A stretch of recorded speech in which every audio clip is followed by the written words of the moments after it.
Salam abiturientlər, bu videoda fizikın ikinci şans blok imtahanında qarşınıza çıxa biləcək 3 vacib sual təmin olacaq. Suala bir adım atmış şəkildə izah edəcəyim ki, suala daha rahat və daha ətraflı bir şəkildə başa düşə biləsiniz. Bir xatırlatma da edim ki, əgər belə videoların davamını istəyirsinizsə, video bəyənməyi, kanala abunə olmağı və videolara şərh yazmağı unutmayın. Bunu etməklə mənə çox böyük bir dəstək olmuş olarsınız. Hər birinizi çox sevirəm. O zaman vaxt itirmədən başlayaq. Deməli, ilk öncə bir sualımızın davamı 2 elementar yüksəlmə ion induksiyası 10 ml olan bir magistrası induksiya xəttləri perpendikular istiqamətdə 1.6/35 metr/saniyə sürətlə sahəyə daxil olur. İonun cızdı çevirən radiusu 50 cm olursa onun kütləsini hesablayın. İlk öncə MV bərabərdir QBR, yəni mavi qəbir düzsün mən buraya yazıram. İndi mən buradan M tapsam M bərabər nəyə?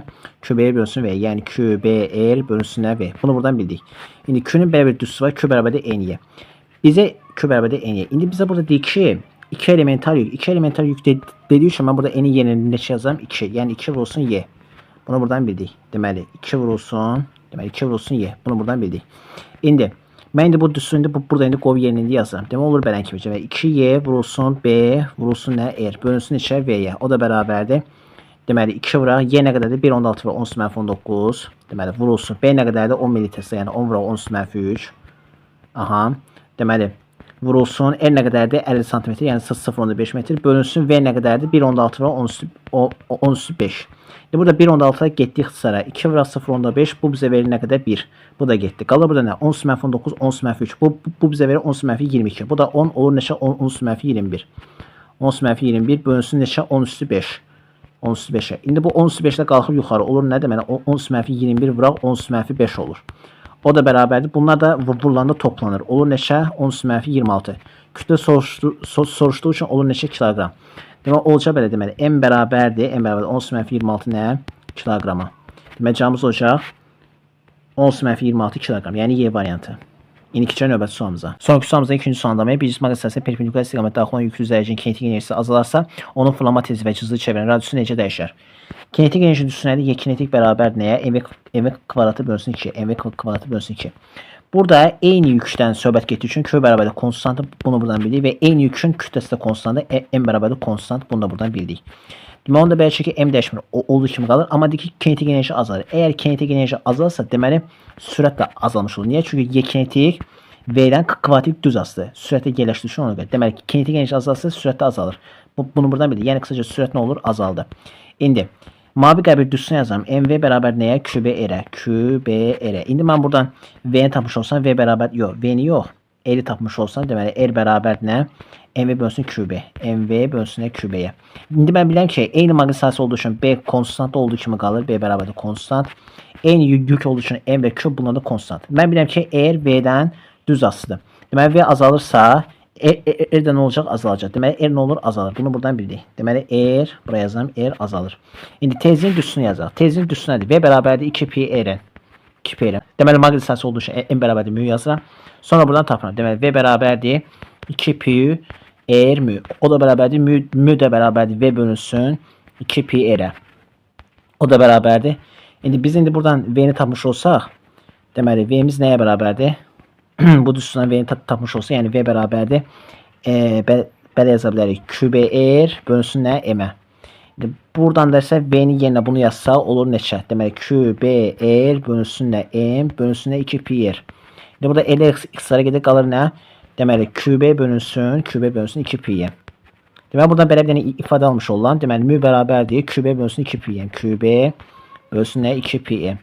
İndi mən biləm ki, eyni yük sabit, eyni kütlə sabit, B də sabit, P də sabit, 2 də sabit. Deməli mü nə olur? Dəyişmir. Olduğu kimi qalır. Mü bərabərdir konstant. Yəni qısaca mü sürətdən asılı deyil. Sürəti 2 dəfə də artır, 3 dəfə də artır, 4 dəfə də artır. Fərqi yoxdur. Sürət artıb azalsa da bunun müyə heç bir təsiri olmayacaq. Niyə? Çünki mü'nün düzsünə sürət olmadığı üçün ona görə. Deməli mü nə olar? Dəyişməz olduğu kimi qalır. Deməli cavabımız olacaq belə. Sürət azalar, daha doğrusu radius azalar, tezlik isə dəyişməz olduğu kimi qalır. Deməli tezlik dəyişməz, radius azalar, cavabımız olacaq burada nə? D variantı. İndi keçək növbəti sualımıza. Son sualımızda 3-cü sualında alfa zəcik və proton eyni sürətdə induksiya xəttlərinə perpendikular istiqamətdə bir cisim magistrasına daxil olur. Alfa zəcinin təcilidir A olarsa deyir, proton təcilidir nəyə bərabərdir? İlk öncə F bərabərdir M-a yazıram. F bərabərdir M-a. Və mən buradan A tapsam A bərabərdir F bölünsün M. F də nədir? F Florence. Yəni F bərabərdir F Florence yaza bilərəm. Onda belən kimi olur. Deməli F Florence bölünsün M. F Florence bölünsün M. F Florence nədir? QVB. Yazım yerinə QVB bölünsün M. Deməli, onu da belə şəkildə mən tərcih üçün bu düsturu alıram. A bərabərdir QVB bölünsün M. QVB bölünsün M. İndi burada deyir ki, alfa seçeneğinin tərcih edir A olarsa, proton tərcih edir nəyə bərabər olmuş olar? İndi mən burada yazıram nə? Deməli, A alfa bölünsün nə? A proton bərabərdir. Nisbət quram buradan. Görürəm ki, ilk öncə eyni bir cism magnitizasiyası olduğu üçün B bərabərdir konstant. Buna əldə etmirəm. Və bunlar perpendikular istiqamətdə deməli eyni üstətə daxil olurlar. Eyni üstətə daxil olduqları üçün V də bərabərdir konstant. Bunu da burada yazdım. Görürəm ki, onda belə şey ki, A nəydən asılıdır? Bir Q'dən asılıdır, bir də M-dən. İndi buraya yazıram nə? Deməli, A Q'dən düz asılı çünki Q sürətdədir. Onda belə kimi olacaq. Deməli, Q alfa bölünsün nə? Q proton. Bunu buradan bildik. İndi A isə M-dən tərs asılı. Tərs asılı olduğu üçün normalda alfa bölünsün protonsa olur belə. Proton bölünsün alfa. Yəni M proton bölünsün nə? M alfa. O da bərabərdir. İndi mən buraya nə yazıram? Helium 2, 4 və proton 1, 1. İndi mən bilirəm ki, heliumun yükü 2-dir. Q 2-dirsə, M nə qədərdir? 4. Protona baxıram. Yük nədir? 1-dir. Q bərabərdir 1.